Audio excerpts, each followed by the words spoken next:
Jessica Miller, 28, stood in the doorway of what used to be her childhood bedroom, now transformed into a pastel-colored Livestream studio with ring lights, microphones, and her younger sister Amber's smiling face plastered across the walls.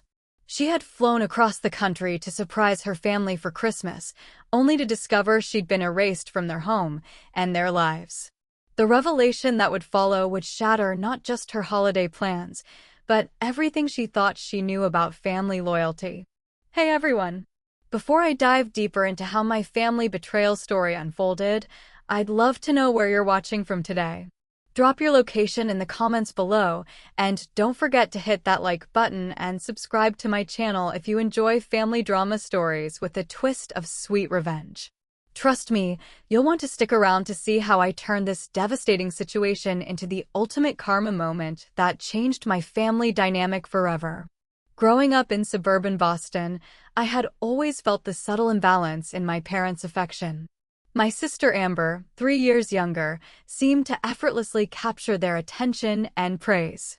While I struggled through honors classes, worked part-time jobs, and maintained a 4.0 GPA, Amber's mediocre achievements were celebrated as if she'd discovered the cure for cancer.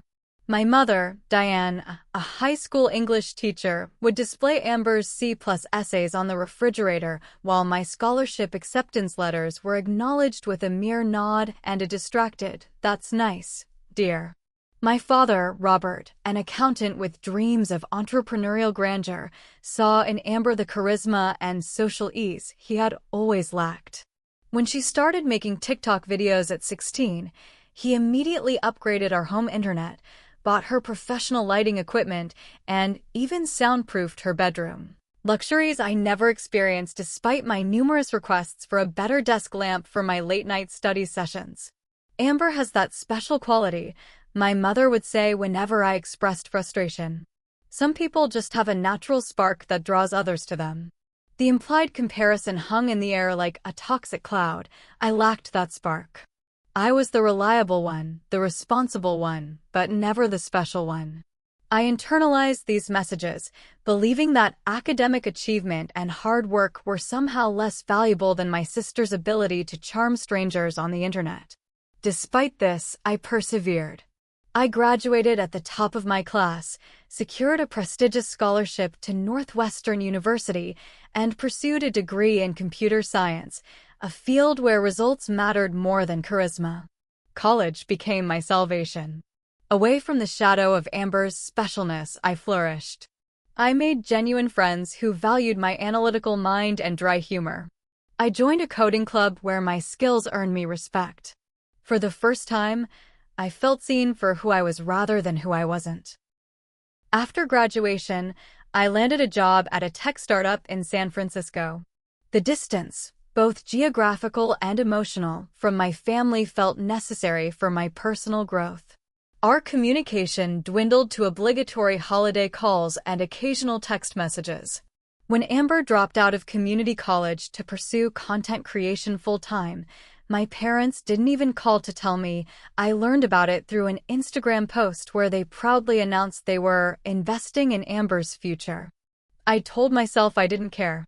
I was building my own life, advancing in my career, and creating relationships based on mutual respect rather than biological obligation. Yet deep down, the childhood wound of being the less favored child festered beneath my carefully constructed independence. Then came the pandemic. Like many companies, my startup transitioned to remote work. Initially, I welcomed the flexibility, but as months of isolation stretched on, a profound loneliness settled in. In a moment of vulnerability, I found myself longing for family connection. After all, blood is thicker than water, isn't it? That's what we're taught to believe, what we cling to even when evidence suggests otherwise. So when the 2022 holiday season approached, I made a spontaneous decision. Instead of sending my usual gift cards and scheduling a perfunctory Zoom call, I would surprise my family with an in-person visit. I imagined tearful embraces, heartfelt conversations by the fireplace, and perhaps even a bridging of the emotional gap that had widened over the years. I booked a flight to Boston, arranged for a rental car, and even splurged on thoughtful gifts, a rare first edition book for my English teacher mother, premium whiskey for my father, and yes, even a high-end microphone for Amber. Perhaps this gesture would finally earn me the place in my family I had always craved. Little did I know that this well-intentioned homecoming would reveal the true extent of my family's betrayal and set in motion a chain of events that would ultimately change all of our lives forever. The taxi dropped me off in front of our colonial-style house on Maple Street late on December 23rd. Snow dusted the roof and the old oak tree in the yard, creating a picture-perfect holiday scene straight out of a Hallmark movie. Warm light glowed from the windows, and I could see the silhouette of our traditional Christmas tree through the living room curtains. My heart raced with anticipation as I lugged my suitcase up the familiar walkway. I had deliberately not told anyone about my visit, imagining the surprised joy on their faces when they opened the door to find their long-absent daughter standing on the threshold with arms full of carefully chosen gifts. I rang the doorbell, hearing the same melodious chime that had announced visitors throughout my childhood. Mom answered, her reading glasses perched on her nose, wearing the same cardigan she'd had for years. Her expression shifted from polite curiosity to shock. "Jessica? What are you doing here?" There was no joy in her voice, only confusion tinged with something that felt unsettlingly like alarm. "Surprise," I managed, my rehearsed excitement faltering. "I thought I'd come home for Christmas this year." She hesitated before embracing me, a brief, stiff hug that felt more like obligation than affection. "You should have called first," she murmured as she ushered me inside. The house smelled the same cinnamon and pine, with the undertone of Dad's pipe tobacco, but something felt off. New photographs lined the entryway, chronicling Amber's rise as a content creator. There I was in the old family portraits, but in the recent frames, it was as if I had never existed. Dad emerged from his study, his surprise equally subdued. "Well, this is unexpected," he said, giving me an awkward pat on the shoulder. "How long are you planning to stay?" Before I could answer, I heard Amber's voice from upstairs. "Is that the food delivery? Send them up. I'm in the middle of a live stream." "No, honey, it's Jessica," Mom called back, her voice suddenly animated in a way it hadn't been for me. There was a pause, then the sound of a door opening. Amber appeared at the top of the stairs, her face perfectly made up, wearing what looked like loungewear but was probably expensive athleisure designed to appear casual while being anything but. "Oh my God, Jess. What a random surprise." She bounded down the stairs and embraced me with theatrical enthusiasm that didn't reach her eyes. "You should have told us you were coming. I would have planned a collab. My followers would love a Meet My Successful Tech Sister video." I felt like I had walked into a performance rather than a family reunion. Everyone was playing a role, the surprised parents, the enthusiastic sister, but underneath it all was a current of discomfort that made my skin crawl. "I thought I'd stay in my old room," I said, trying to reclaim some sense of belonging. "Is the bed still made up?" The three of them exchanged glances, a silent communication from which I was excluded. "Actually," Dad began, clearing his throat, "we've made some changes since you left." "You'll have to sleep on the pull-out sofa in the den," Mom interjected. "We'll make it comfortable for you." "What happened to my room?" I asked, though I already suspected the answer. "I'll show you," Amber said with forced brightness, grabbing my hand and pulling me up the stairs before our parents could respond. She flung open the door to what had once been my sanctuary, my one safe space in a house where I never quite belonged. The transformation was complete. Not a single trace of my existence remained. The walls, once covered with my honor roll certificates and science fair ribbons, now displayed Amber's smiling face in professionally shot promotional photos. My desk, where I had studied countless hours to earn my scholarship, had been replaced by an elaborate recording setup with multiple monitors and a custom keyboard with glowing keys. "Isn't it amazing?" Amber gushed, oblivious to my shock. Dad had it professionally designed. "The acoustics are perfect, and the lighting makes my skin look flawless on camera." I hit 500,000 followers last month. We're hoping to reach 1 million by summer. I stood in silent disbelief. It wasn't just a bedroom that had been erased, it was all evidence that I had ever been a valued member of this family. What happened to my things? I finally managed to ask, my voice barely audible. Amber's enthusiasm dimmed slightly. Oh, Mom boxed most of it up. I think it's in the attic or maybe the garage. The important stuff, anyway. Some things we had to make room for the upgrades. Make room. Dispose of. Erase. The message couldn't have been clearer if they had painted it on the wall in neon letters. You don't matter here. You never did. The next morning, I woke up with a crick in my neck from the lumpy pull-out sofa. The house was quiet, an unusual occurrence during holiday season in the Miller household. I checked my watch, 9:30 a.m. My parents were typically early risers, especially my father, who maintained his 6 a.m. alarm even on weekends and holidays. I made my way to the kitchen, hoping that a cup of coffee might improve my mood and help me process the previous night's revelations. The kitchen had been updated since my last visit, new granite countertops, stainless steel appliances, and a fancy espresso machine that looked more complicated than some of the software I worked with. As I fumbled with the unfamiliar coffee maker, I noticed a stack of mail on the counter. Bill envelopes were mixed with Christmas cards and what appeared to be promotional materials.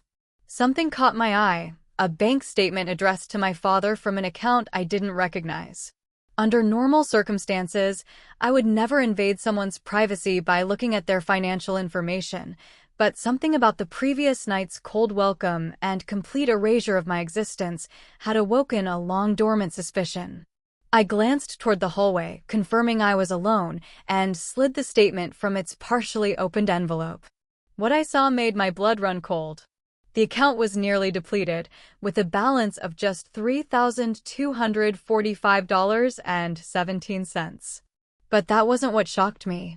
It was the transaction history that made my hands shake. Transfer to Northwestern University Financial Aid Office, $25,000. Dated 7 years ago, when I had started college. Below it, another entry, transfer to Northwestern University Financial Aid Office, $25,000, dated 6 months later. I stared at the paper, unable to process what I was seeing. My scholarship to Northwestern had covered tuition, but not room and board or books. My parents had told me they couldn't afford to help with those expenses, that I needed to take out student loans like most responsible adults. I had graduated with $60,000 in debt that I was still paying off, carefully budgeting each month to make the payments while maintaining a modest lifestyle in one of America's most expensive cities. Yet here was evidence that they had paid $50,000 to Northwestern. Why would they do that if not to support me? And why lie about it? I dug deeper into the stack, finding older statements. The pattern became clear: large withdrawals during my college years, always followed by deposits into an account labeled only as AM Future Fund. AM Amber Miller. The realization hit me like a physical blow. My parents hadn't been unable to help with my education, they had chosen not to. They had been siphoning money that could have supported my education into a fund for Amber's future, all while watching me struggle with part-time jobs and mounting debt. What are you doing? I jumped at my father's voice. He stood in the doorway, already dressed in slacks and a button-down shirt despite it being a holiday. His eyes fixed on the bank statement in my hands. You're going through my personal mail? I thought we raised you better than that. His voice was cold, but I detected something else beneath the indignation: fear. Did you pay Northwestern $50,000 while telling me you couldn't help with my expenses? I asked, my voice steadier than I expected. That's none of your business, he said, striding forward and snatching the paper from my hands. It is my business. I've been drowning in student debt for years while you apparently had money to send to my university. Money that never reached me. Where did it go, Dad? His face flushed, but he maintained his composure. I don't have to explain my financial decisions to you. This is my house, and those are private documents. I saw the transfers to Amber's fund, I pressed. You've been investing in her while making me believe you couldn't afford to help me. Why? A flash of guilt crossed his face before hardening into defensive anger. Your sister has real potential. Her career needs nurturing. You've always been self-sufficient. We knew you'd manage on your own. Manage on my own? I worked 30 hours a week while taking a full course load. I ate ramen for dinner 4 nights a week to save money. And all this time you were what? Saving for Amber's influencer career. Mom appeared behind Dad, her face pinched with worry. What's going on? Why are you shouting? I held up the bank statement. Did you know about this? The money sent to Northwestern that I never saw? The AM Future Fund while I was taking out loans. Her expression told me everything I needed to know. Not only had she known, but she had been complicit in the deception. Jessica, she began, her teacher voice activated, you have to understand. Amber's path is more precarious. She needs a safety net. You've always been so capable, so independent. So you punished me for being responsible? For working hard? Was that money supposed to be for my education? Their silence confirmed my suspicion. The money had been earmarked for me, perhaps from grandparents, relatives, or their own earlier savings, but they had redirected it, believing I didn't need it as much as Amber needed her safety net. Where did that money come from? I demanded. Was it from Grandma Miller's estate? She always said she was saving for her grandchildren's education. Dad's face went pale. That's enough, Jessica. I won't be interrogated in my own home. But it was too late. The truth was written all over their faces. Grandma Miller, who had passed away just before I started college, had left money specifically for our education. Money that my parents had diverted, at least in part, to fund Amber's ambitions while letting me believe I was on my own. The betrayal was so profound, so complete, that I felt physically ill. Every late night, I had worked to make rent while keeping up with my studies. Every meal I had skipped to save money. Every vacation I had foregone to make loan payments, all while my parents had money that was rightfully meant to help me. I need some air, I mumbled, pushing past them toward the front door. Neither tried to stop me. Outside, the winter air bit at my skin, but I welcomed the sharp sensation. It was real, honest in its harshness, unlike the false front of family unity that had been maintained for years. As I walked through the snow-covered neighborhood of my childhood, I began to formulate a plan. The betrayal ran too deep to ignore or forgive easily, but simple anger wouldn't satisfy me. No, this situation called for something more calculated. Something that would make them understand exactly what they had done. Something that would make Amber realize that her charmed life had been built, at least in part, on my sacrifice. I pulled out my phone and made a call to an old friend from law school, the one who had gone on to specialize in estate law. Hey, Mark, it's Jessica Miller. I need some advice about contested wills and inheritance fraud. Over the next 2 days, I maintained a facade of reluctant acceptance while covertly gathering evidence. The holiday atmosphere in the house was strained, with my parents making performative efforts to include me in traditions while Amber retreated to her studio, my former bedroom, for increasingly frequent live streams and content creation sessions. Every time she closed that door, I felt a fresh wave of resentment, knowing that space had been my sanctuary, now converted to further her already privileged position in our family hierarchy. Christmas Eve dinner was a tense affair, with conversation revolving almost exclusively around Amber's growing online presence.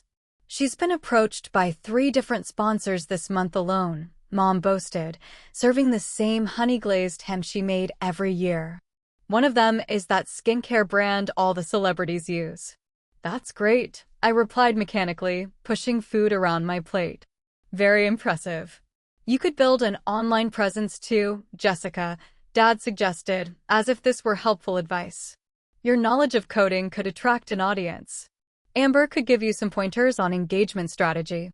The irony of my father suggesting I take career advice from my college dropout sister was not lost on me. I merely nodded, knowing that anything I said would betray the anger simmering beneath my carefully constructed composure. After dinner, while everyone was distracted by the Christmas movie playing in the living room, I slipped into my father's study. Years of working in cybersecurity had taught me how to move efficiently and leave no trace. I knew his password patterns. He had used variations of his wedding anniversary for as long as I could remember. It took only 3 attempts to unlock his computer. His financial records were meticulously organized, as I would expect from an accountant. Within 20 minutes, I had uncovered the full extent of the deception.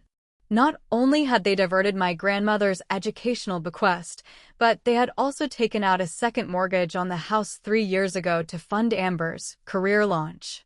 Nearly $150,000 had been invested in equipment, promotional events, and even buying followers and engagement to artificially inflate her online presence. More disturbing than the financial revelations were the emails between my parents discussing my graduation. "Jessica has secured that job in San Francisco," my mother had written. "Now we can finally convert her room without dealing with her objections. It's been sitting empty except for holidays anyway." My father's response had been equally callous. "Agreed. Amber needs the space more than Jessica needs a shrine to her childhood. She's established now and doesn't need our support like Amber does. The girl has real potential if we give her the right platform. The girl has real potential." Those words burned into my consciousness. The implication was clear. I didn't have real potential in their eyes, despite my academic achievements and professional success. I was the reliable one, the one who would be fine without their support, while Amber was the special one who deserved every advantage, every sacrifice, including mine. I copied the relevant files onto a flash drive I had purchased during my walk the previous day. Then I carefully covered my tracks, clearing browser history and returning everything to its original state. As I was about to leave the study, a locked drawer in the filing cabinet caught my attention. Using a paper clip from the desk, I managed to trip the simple lock mechanism, another skill acquired during my college jobs in IT security. Inside was a folder labeled Miller Family Trust Original. With trembling hands, I opened it to find my grandmother's will, complete with handwritten notes in the margins. She had explicitly designated equal portions of her estate for her 2 granddaughters' education, with the stipulation that any funds not used for education would be held in trust until we reached 30 years of age. I photographed every page with my phone, my hands shaking with a combination of vindication and rage. This was the smoking gun, proof that my parents hadn't just made difficult financial choices favoring one child over another. They had actively violated the terms of a legal document to disadvantage me while advantaging my sister. As I carefully relocked the drawer and slipped out of the study, I heard Amber's voice from the top of the stairs. "There you are. I've been looking everywhere. I'm doing a special Christmas Eve live stream, and I thought it would be amazing to introduce my followers to my big sister, the Silicon Valley tech whiz." I forced a smile, though it felt like my face might crack from the effort. "Sure, Amber. That sounds fun." As I followed her into what used to be my bedroom, now a shrine to her digital persona, a plan began to crystallize in my mind. The evidence I had gathered was damning, but simply confronting my parents or taking legal action wouldn't provide the satisfaction I craved. No, this situation called for something more poetic. Something that would use their own favoritism and Amber's carefully constructed online image against them. Amber positioned me on a plush chair beside her in front of the ring light. "Okay, so just be natural, but like, interesting natural, you know? My audience loves authentic family content, especially when there's a contrast like us. You're the serious tech girl, and I'm the fun lifestyle creator." I nodded, a genuine smile finally forming on my lips as pieces of my plan fell into place. "Don't worry, Amber. I know exactly how to play my role." Hey everyone watching right now, I can feel we're at a real turning point in this story. Before I continue with what happened next, which, trust me, gets way more intense, I'd love to hear if any of you have ever experienced family favoritism or discovered a betrayal from those you trusted most. The emotions I was feeling in that moment were overwhelming, and sometimes it helps to know we're not alone in these experiences. Drop a comment below about your own family dynamics, and while you're engaging with the video, please hit that like button if you're invested in seeing how this revenge story unfolds. The next part reveals exactly how I turn the tables, and you definitely don't want to miss it. I'll continue after you take a moment to connect with our community here. As I sat beside Amber for her Christmas Eve live stream, watching her perform for her audience, the exaggerated facial expressions, the carefully rehearsed spontaneity, the strategic mentions of products placed just within camera view, a clarity descended upon me. My sister wasn't just favored, she was manufactured. My parents hadn't simply loved her more, they had invested in her like a business venture, expecting returns on their financial and emotional capital. "And this is my big sister, Jessica," Amber announced to the camera with practiced enthusiasm. "She's, like, super smart and works with computers in San Francisco. Say hi to everyone, Jess." I waved at the camera, summoning every acting skill I had developed during high school theater, the one extracurricular activity my parents had deemed acceptable because it didn't interfere with my academic performance. "Hi, everyone. It's nice to finally see what Amber's been working on. Our parents have told me so much about her success." I kept my tone light, friendly, but planted the first seed. They've redesigned my old bedroom into this amazing studio for her. Talk about a Christmas surprise when I came home. Amber laughed nervously. "Yeah. We needed the space since I'm here year-round and Jess is all the way in California doing her tech genius thing." "It's fine," I assured her, maintaining my smile for the camera. "I'm sleeping on the pull-out sofa in the den. Family makes sacrifices for each other, right? Like when I worked those night shifts during college to pay for my student loans." A flicker of discomfort crossed Amber's face. This wasn't the sisterly banter she had anticipated. "Anyway," she chirped, quickly changing the subject. "Let's open some Christmas gifts early for the stream. My followers sent so many amazing things." I observed as she unwrapped expensive products from brands seeking her endorsement, squealing with delight at each revelation. Meanwhile, my mind was working several steps ahead, formulating what I now thought of as Project Digital Justice. After the live stream, I excused myself to make some work calls. Instead, I sat in the den, my temporary bedroom, and created a new email account under a pseudonym. Then I crafted messages to 3 financial journalists known for their exposés on influencer culture and the economic realities behind social media fame.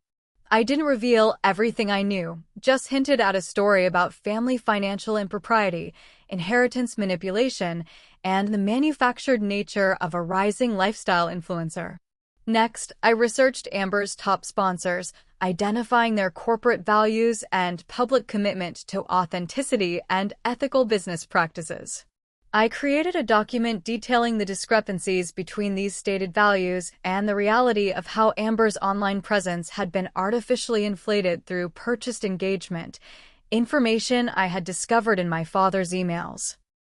Finally, I set up a private meeting with my grandmother's former attorney for the day after Christmas, sending him select images of the will I had photographed and inquiring about the legality of how the educational trust had been administered. As I worked, a strange calm replaced my initial anger. This wasn't just about revenge anymore, it was about correction. A family system that had been imbalanced for decades needed recalibration. The truth needed to emerge, not just for my benefit, but because lies of this magnitude corrupted everyone involved, my parents' integrity, Amber's sense of reality, and my own self-worth. Christmas morning arrived with forced cheer. We gathered around the tree, exchanging gifts with mechanical smiles. My parents had bought me an expensive leather laptop bag, practical, impersonal, and far less valuable than the new camera equipment they presented to Amber. I thanked them sincerely, playing my part in the family charade one last time. My gift to Amber was a custom domain name for her brand and a year of premium hosting services, tools that would become ironic in light of what was to come. For my parents, I had selected rare first editions of books they had mentioned wanting over the years, gestures of generosity that would soon contrast sharply with their behavior toward me. Throughout Christmas Day, I participated in traditions with newfound patience, knowing it would likely be the last holiday I spent with them as a family. I helped Mom prepare dinner, laughed at Dad's tired old jokes, and even appeared in another of Amber's holiday-themed videos. Each interaction was infused with a bittersweetness they couldn't detect, the melancholy of witnessing the end of something that had never truly existed as I had believed. That evening, while everyone was distracted by the traditional viewing of It's a Wonderful Life, I implemented the next phase of my plan. Using skills honed through years of coding and system analysis, I accessed Amber's content management system through her laptop, which she had carelessly left charging in the kitchen. I didn't delete anything or cause any damage that would be both illegal and beneath me. Instead, I created a scheduled post set to publish on New Year's Day, when I would be safely back in San Francisco. The post was simple, a heartfelt confession about the pressures of maintaining an authentic presence online, the struggle with parental expectations, and a commitment to transparency going forward. Attached to it was a spreadsheet detailing the actual engagement metrics of her accounts versus the artificially inflated numbers presented to sponsors. I wrote it in Amber's voice, using her speech patterns and typical phrasing, drawing on the linguistic analysis skills I had developed during my graduate work. It was a ticking time bomb of honesty, one that could be defused if Amber happened to check her scheduled content before New Year's. But given her disorganized approach to content management, a fact I had observed during our forced collaboration, that seemed unlikely. As I closed her laptop and returned it to where I had found it, I felt no triumph, no vindictive glee, only a quiet certainty that I was setting in motion a necessary correction. The family dynamic built on favoritism and deception needed to crumble before anything healthier could take its place. The day after Christmas, I told my family I needed to run errands, holiday shopping for colleagues I had forgotten. Instead, I met with Grandmother Miller's attorney, Mr. Harrington, at a coffee shop 20 minutes from our house. "These documents are concerning," he said after reviewing what I had brought. His gray eyebrows furrowed deeply as he studied the photos of the will and the financial records I had compiled. "Margaret was very specific about how her estate should be divided. If what you're showing me is accurate, there could be serious legal consequences." "I'm not looking to sue my family," I explained, stirring my untouched coffee. "I just want the truth acknowledged and some measure of fairness restored." He nodded thoughtfully. "I understand. But you should know that as the executor of Margaret's estate, I have a fiduciary responsibility to ensure her wishes were carried out. Now that you've brought this to my attention, I may need to take action regardless of your personal wishes." I hadn't anticipated this complication, but I realized it aligned with my goal of bringing the truth to light. "I understand. Do what you need to do, Mr. Harrington." As I left the meeting, my phone buzzed with an email notification. One of the financial journalists had responded, expressing interest in the story and requesting more information. The wheels were in motion now, turning in ways I couldn't fully control or predict. That evening, as we sat around the dinner table eating leftovers, my father raised his glass in a toast. "To family," he said, his voice thick with holiday sentiment. "The most important thing in life." I raised my glass with the others, making eye contact with each of them in turn. "To truth," I countered softly, "without which family is just an empty word."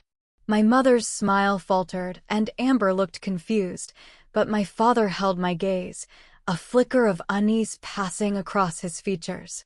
He sensed something had changed, though he couldn't possibly know what I had set in motion. Later that night, as I lay on the uncomfortable pull-out sofa, staring at the ceiling of a home that had never truly been mine, I felt neither regret nor anticipation, only a strange sense of peace. Whatever happened next would be the natural consequence of truths too long suppressed. The family narrative had been built on shifting sand. It was time for a foundation of honesty, however painful the transition might be. 3 days after Christmas, my carefully constructed plan began to unravel. Not through failure, but through unexpected acceleration. I had intended to be back in San Francisco before the consequences materialized, observing the fallout from a safe distance. Instead, I found myself at ground zero when the first tremor hit our family's facade. I was packing my suitcase in the den when my father burst into the room, his face contorted with anger and fear. In his hand was a formal letter bearing the letterhead of Harrington and Associates, attorneys at law. "What is this?" he demanded, thrusting the paper toward me. "Harold Harrington says he's conducting a review of your grandmother's estate distribution and has serious concerns about potential misappropriation. Did you go to him with some wild accusations?" I straightened, abandoning the pretense of confusion I might have attempted days earlier. "I showed him Grandma's will, the original one I found in your filing cabinet, not the version you presented to the family. I showed him proof that you diverted funds explicitly meant for my education to Amber's career development." The color drained from his face. "You broke into my private files? That's criminal," I supplied. "Like violating the terms of a legal will? Like committing inheritance fraud? Let's not throw stones from our glass house, Dad." My mother appeared in the doorway, drawn by the commotion. "What's happening?" Dad handed her the letter wordlessly. As she read it, her teacher's composure crumbled. "Jessica, how could you do this to us? To your sister? We're your family." "That's a question you should be asking yourselves," I replied, my voice steady despite the adrenaline coursing through me. "How could you divert money specifically left for my education? How could you watch me work multiple jobs and take on debt while you funded Amber's influencer dreams with money that was legally mine? We made the best decisions for the family as a whole," my father insisted, though his voice lacked conviction. "Amber needed." "Don't say she needed it more than I did," I interrupted. "Don't you dare. I worked myself to exhaustion for years. I earned my success despite your neglect, not because of your support." "We always believed in you," my mother said, tears forming. "We knew you would succeed no matter what." "And that justified punishing me for being capable? For being responsible?" "You didn't believe in me, Mom. You took me for granted. There's a difference." The confrontation might have continued, but it was interrupted by a piercing scream from upstairs. Moments later, Amber rushed down, her face streaked with smeared makeup, her phone clutched in her hand like a lifeline. "My sponsors are dropping me," she wailed. Beauty Burst and FitFusion both sent emails saying they're terminating our contracts pending an investigation into engagement authenticity and potential misrepresentation. What does that even mean? My father's eyes snapped to me, sudden understanding dawning. "What did you do?" "I told the truth," I said simply. "I found the emails showing you purchased followers and engagement for Amber's accounts. I found the receipts for the bot farms that inflated her metrics. I shared that information with her sponsors, whose contracts explicitly prohibit such practices. You had no right." Amber screamed, her carefully cultivated online persona completely shattered. "You've ruined everything because you're jealous. You've always been jealous of me." "Jealous?" I laughed, but there was no humor in it. "I'm not jealous, Amber. I'm furious. There's a difference. I worked 3 jobs in college while you were getting sponsorships bought with money that should have helped me. I built my career through hard work and skill while you had a custom studio built in my childhood bedroom. It's not my fault they believed in me more," she shot back, tears streaming down her face. "No, it's not," I agreed, surprising them all. "It's their fault. But you were complicit. You knew about my student loans. You knew I was struggling. Did you ever once question why they could afford expensive equipment for you but not textbooks for me?" Her silence was answer enough. My father stepped between us, his accountant's mind already calculating damage control. "We can fix this. We'll contact the sponsors, explain there was a misunderstanding. Jessica, if you tell them you made a mistake." "I didn't make a mistake," I said firmly. "And this is just the beginning.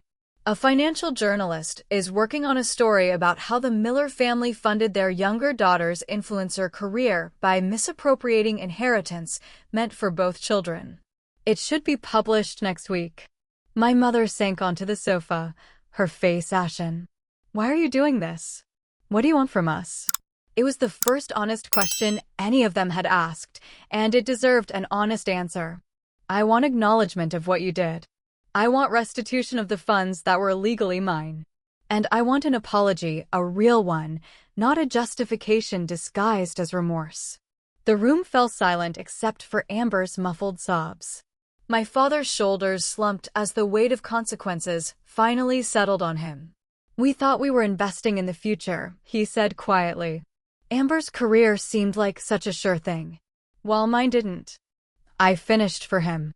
That's the problem, Dad. You never saw my potential as worthy of investment. You never valued my path. For the first time in my life, I saw my father at a loss for words. The family mythology he had constructed was crumbling around him, and he had no spreadsheet or financial strategy to fix it. The 6 months following my holiday revelation transformed our family in ways none of us could have predicted. The changes began with Mr. Harrington's formal audit of Grandmother Miller's estate, which confirmed what I had discovered. Approximately $85,000 earmarked for my education had been diverted to Amber's Career Development Fund. The financial journalist's exposé, published in a prominent business magazine, sent ripples through the influencer industry. While it didn't name Amber directly, a concession I had requested, it detailed how one family had manufactured an influencer career through purchased engagement and misappropriated inheritance.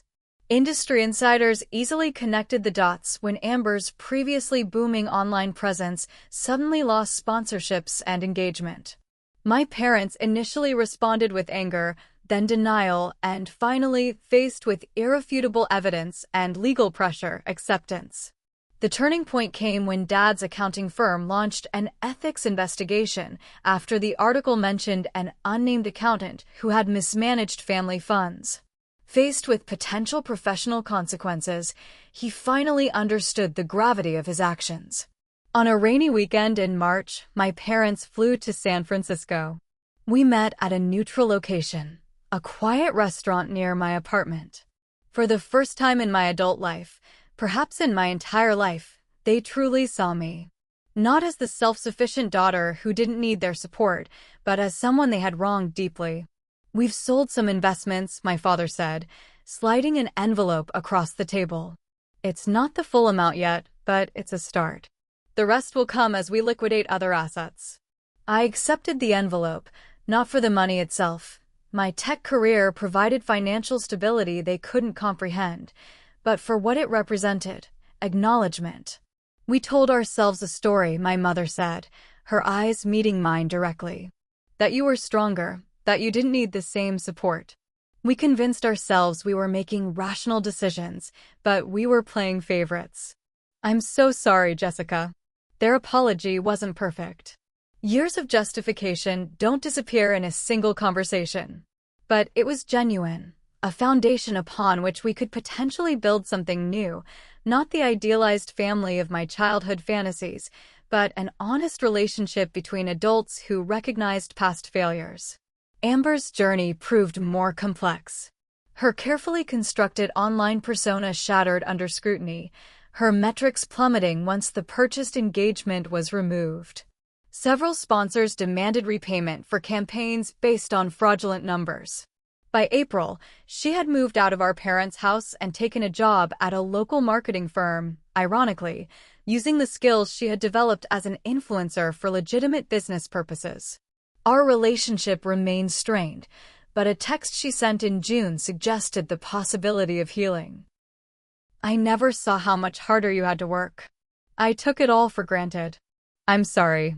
In July, I received an unexpected email from Amber's former content manager, informing me that my sister had begun creating authentic content about her journey from manufactured influencer to marketing professional. Her new videos, while attracting a fraction of her previous audience, were generating meaningful engagement from people navigating similar career transitions. As for me, the resolution brought neither perfect happiness nor complete closure. Family wounds don't heal seamlessly, and trust, once broken, rebuilds slowly if at all. But the truth had created space for something I had never fully experienced in my family: respect. My parents now called regularly, not out of obligation, but with genuine interest in my life and work. They had sold their house, too large and expensive to maintain after the financial settlements, and moved to a modest condo where they were rebuilding their retirement savings. There was no shrine to Amber's fleeting fame, no Livestream studio in what had once been my bedroom. In September, I received a job offer from a major tech company in Boston. After years of putting geographic distance between myself and my family, I found myself considering a return.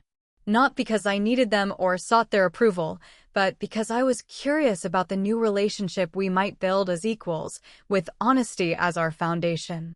I accepted the position and moved back to Boston in October. Our first Thanksgiving together after everything was awkward but genuine. Amber brought her new boyfriend, a graphic designer who knew nothing of her influencer past. My parents hosted in their condo, the smaller space a physical reminder of how our family had been right-sized by truth. As we sat around the table, my father raised his glass. "To new beginnings," he said, his eyes meeting mine with something that looked like respect. I raised my glass in return. "To honesty," I replied. "The only foundation worth building on." The road ahead would not be easy or straightforward. Real family relationships rarely are. But for the first time, we were seeing each other clearly, without the distortions of favoritism or the fog of deception. It wasn't the family I had longed for as a child, but perhaps it was the family we needed to become: imperfect, accountable, and finally authentic. As I wrap up this story of family betrayal and long overdue justice, I can't help but wonder about your own experiences. Has anyone else discovered hidden truths in your family that changed your perspective entirely? Or found yourself having to stand up for what was rightfully yours?